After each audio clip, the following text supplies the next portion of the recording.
and then we'll take a close look at this chopper. Hey, what's up you guys, Shortimus Prime here doing another Marvel Legends figure review on the Marvel Legends all-new X-Men box set Cyclops figure. Gotta give a big thanks to my ankle-breaking brother, you know exactly who you are. And I gotta say, this is a pretty cool figure over here. This is a brand new box set with not so brand new molds that we're seeing. A lot of it's kit-bashed stuff. For instance, this Cyclops right over here, you know, it's pretty much the same thing as the Astonishing Cyclops. They both use the Bucky mold, so not a lot of crazy new stuff, but I think it's really cool that Hasbro has made this box set. Now I'm going to review all 5 figures individually, so you're going to see the same packaging segment, so let's get to that and then we will take a closer look at the figure. We have this 15-inch tall box that contains all 5 figures. We have the embossed X logo over here, Marvel Legends, TRU exclusive emblem right over here, sticker painted on there, it says Marvel Legends at the very top, and we have this Velcro piece and it holds it all together like so. We have the same picture right over here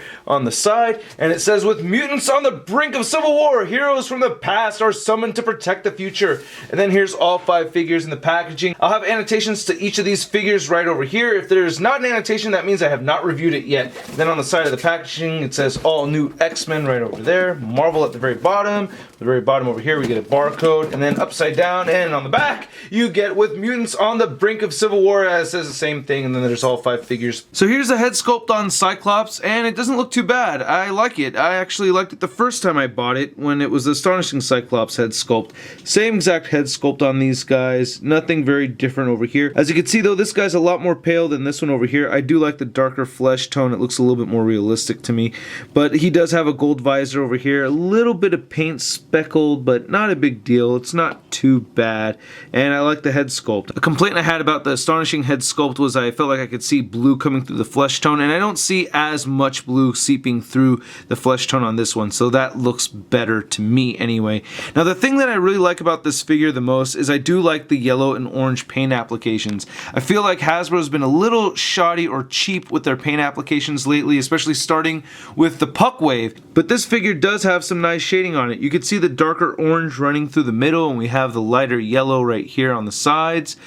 Now this navy blue part, which is the same exact color that we see on Astonishing Cyclops right over there, is not as clean. I see a bunch of dots over here. It looks like the blue is painted over yellow plastic, so you can see the yellow underneath right there on the rib cage and right there as well. The gloves are pretty cool. We get those US agent gloves, and those have a little bit of paint detail too. You can see that it's darker on this side than it is over here, and we have that same exact sculpted hand that we had on the Astonishing Cyclops. And then we have this very familiar Bucky hand on the right hand over here, whereas on Astonishing Cyclops we get a fist. I wish the paint shading was a little bit more consistent on the leg area or on the hips and boxers, but I guess it's not. He has this separate belt right over here that has some gold right there in the middle of the X logo. I think that came out looking nice.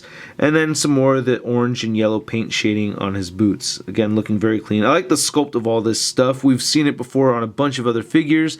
Nothing really to complain about for me, because I really do like the Bucky cap mold, and I've said many times that they could reuse it all they want and I'll be happy. So I'm not complaining about the Bucky cap mold. I like the paint shading on this. It's not too shabby. Now the articulation should be very, very familiar to most of us Marvel Legends collectors. Head moves all the way up, moves very far down, moves side to side over here. You get a ball jointed shoulder, moves forward, bicep swivel, double jointed elbow, which gets tricky getting him into his visor touching position, but you really have to kind of, I don't know, finagle this correctly so that you could get this to bend in more, because it does have this cuff over here. He does have wrists that move side to side, down and up, and it's the same way on this side over here. He has a good ab crunch, moves back, waist swivel. He does have hip joints that move outward. His legs move forward really far. He has a thigh swivel right here. Double jointed knees, boots rotate, ankles move down, up, beautiful ankle pivot, and he has peg holes at the bottom of his feet. As expected, this Cyclops figure stands over 6 inches tall. And again, here he is next to his brother, the Astonishing Cyclops from the Puck Wave. And here he is next to our Toy Biz pre-Marvel Legends original X-Men box set that came out quite a while ago, and this is the closest thing we had to having a first-class Cyclops over here. I gotta give a big thanks to Samurai Jack for letting me borrow this figure, but yeah, you can see this is a much better figure than this one. This actually has this little funny function over here, which I think was kind of neat. And here's my all-new X-Men Cyclops figure compared to all my other Marvel Legends Cyclops figures. Cyclops party! And for good measure, here's Cyclops compared to Bucky Cap and the big-time letdown Spider-Man.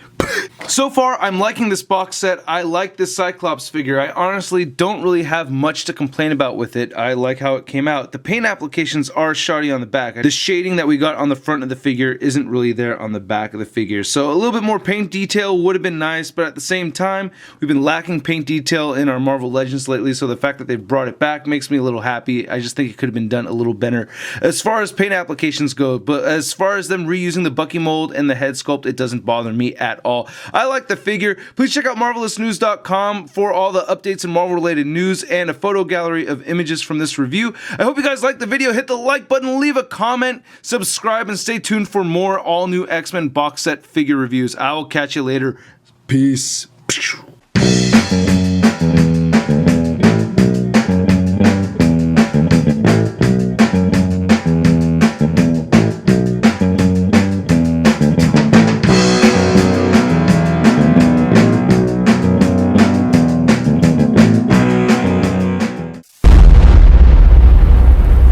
Crispy.